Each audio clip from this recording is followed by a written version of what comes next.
all the parts here. I haven't disconnected because this spring is a bit of a pain.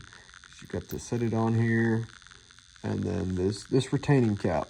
That's what the retaining cap looks like. So I didn't originally know that this would slide off. I could not figure out how to get this stupid thing apart. There is a service manual.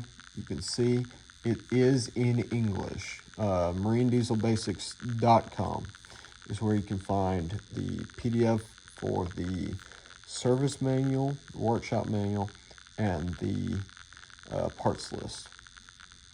So anyways, this end cap slides off. What I did to get this, so since this whole thing was seized, I could take this delivery valve out, which gave me a good flat spot to press up against.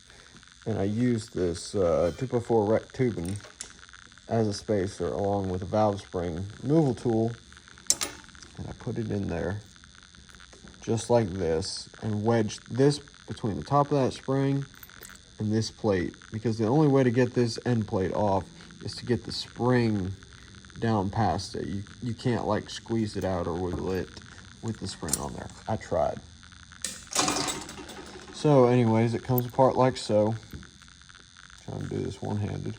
This is the end. This is your retaining spring that keeps that washer in, which holds this whole assembly in. I don't know what you call this, but parts go as follows.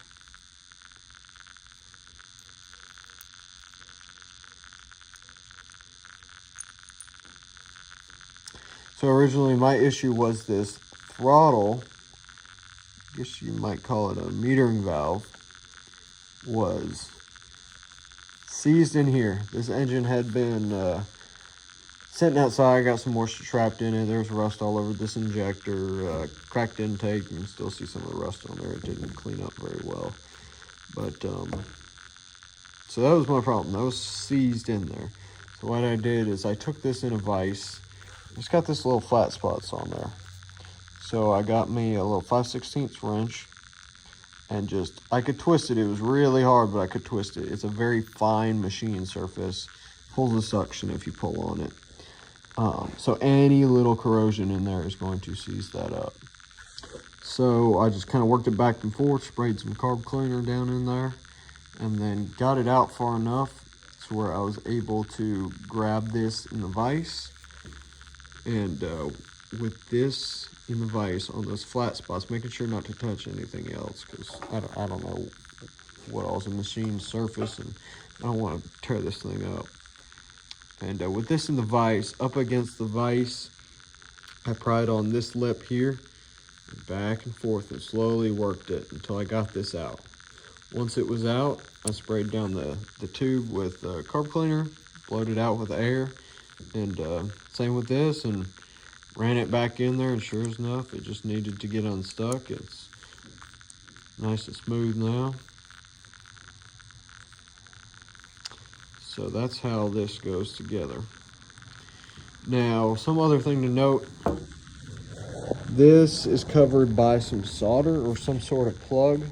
What this is a eccentric pin, and I believe that adjusts the timing by raising or lowering this whole contraption, this plunger contraption, because they call it a injection pump plunger. So I'm going to unscrew the delivery valve here. I also cleaned up in it.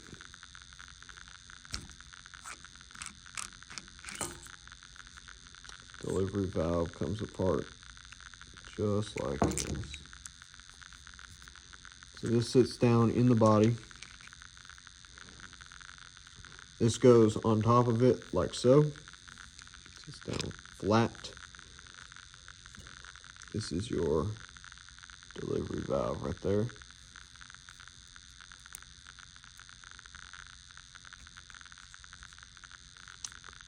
Your delivery valve spring,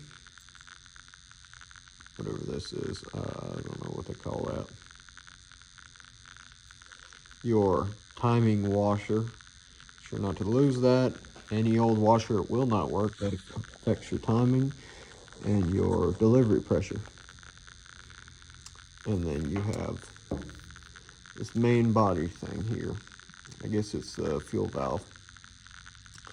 So if you're having the same issue I was, this seized up, or just want to know how to take these stupid things apart, that's how it goes. I figured, hell, it was hard enough for me, I might as well document it.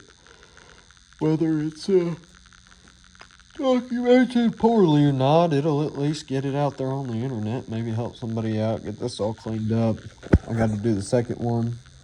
You have to keep in mind that without the proper tools, you cannot set the timing on this injection pump. I've got some special tool with it. I'm sure nobody's got one. And you adjust it, and this has a groove in there, and that pin raises or lowers this.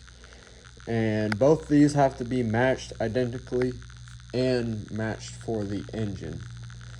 So that's a lot of work. Heck, if you get this out of time, you might as well just buy new injectors because they'll be timed correctly.